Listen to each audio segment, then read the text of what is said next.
તો જય હિન્દ દોસ્તો, ફરીથી સ્વાગત છે તમારું અસલાના નવા મિની વ્લોગમાં। તો આપણે આવી ગયા છીએ મુંબઈથી પાછા અને આપણે જઈએ છીએ અત્યારે દુકાને અને ઘરેથી આવી ગયા સીધા ફારૂકભાઈની દુકાને આપણે અને ફારૂકભાઈ તો ટેબલ લઈ ખાલી કરી નાખ્યું છે, લાગે છે મુંબઈથી માલ લેવાય બધું આમાં જ ગોઠવવાનો લાગે છે। અને ત્યારબાદ ફારૂકભાઈની દુકાનેથી નીકળીને આપણે ચડી ગયા સીધા રોડે, કેમ કે આપણે દુકાને જવાનું હતું, દુકાન ઘણા દિવસથી બંધ હતી એટલે આપણે નીકળી ગયા દુકાને જવા માટે। અને મોવા રોડમાં કંઈક અલગ જ જોવા મળ્યું, નવા સ્પીડ બ્રેકર નખાણા, સારું આવું જ કામ કરતા રહેજો બધા। અને અહીંયા આવીને જોયું તો અહીંયા આખો રોડ બનીને કમ્પ્લીટ તૈયાર થઈ ગયો છે અને દુકાને પગીને જોયું તો દુકાનની બહાર એટલી ધૂળ જ હતું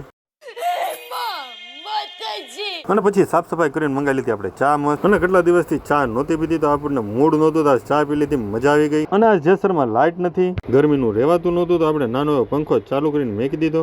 અને જેસરમાં તો બહુ તડકો પડે છે, કોઈ ઘરની બહાર નથી નીકળતું, આખું બસ સ્ટેન્ડ ખાલી હતું અને ગરમી હતી બહુ, તો આપણને ગોળો ખાવાનું મન થઈ ગયું પાછું।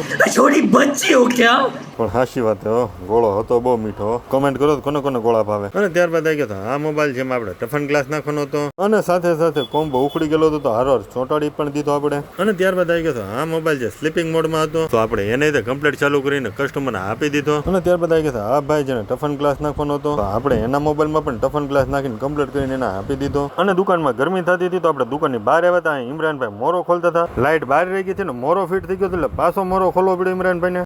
इतने तेजस्वी लोग हैं हमारे पास। અને હા, મોદીજી હાસુસ કહેતા હતા કે ડોલર કરતા આપણો રૂપિયો મોટો થાય, એ આજ ખબર પડી મને। અમેરિકન ડોડા 50 રૂપિયામાં 5 કિલો મળતા હતા, 5 કિલો અમેરિકન મકાઈ બચ્ચાની 5 કિલો।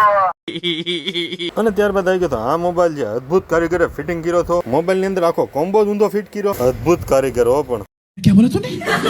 અને ત્યારબાદ આવી ગયું આ ચાર્જર જે 3 ફેઝ માં ચડાવ્યું હતું તો ભડાકો થઈ ગયો, અને પછી તો આપણે કસ્ટમરને નવું ચાર્જર આપી દીધું આખું, એ પણ ઓરિજિનલ ચાર્જર હતું। અને ત્યારબાદ આવી ગયું આ મોબાઈલ જેમાં બેક લેમિનેશન મારવાનું હતું આપણે। અને આટલી જ વારમાં આવી ગયા હતા સલીમભાઈ, જે આપણે સિંગ જમરૂક સોડા પીવડાવવા આવ્યા હતા, મોઢું કેવું કરે જોતો ખરી। અને ફાઇનલી આજનો દિવસ થઈ ગયો પૂરો, તો મળીએ નવા બ્લોગ નવી મોજ મસ્તી સાથે, જ્યાં સુધી લાઈક શેર કમેન્ટ ને ફોલો કરો ને આપણી યુટ્યુબ ચેનલને સબસ્ક્રાઇબ કરવાનું ભૂલતા નહીં ને હા, આપને ફોલો તો કરતા જ જજો। તો હાલો મળીએ પછી, બાય બાય।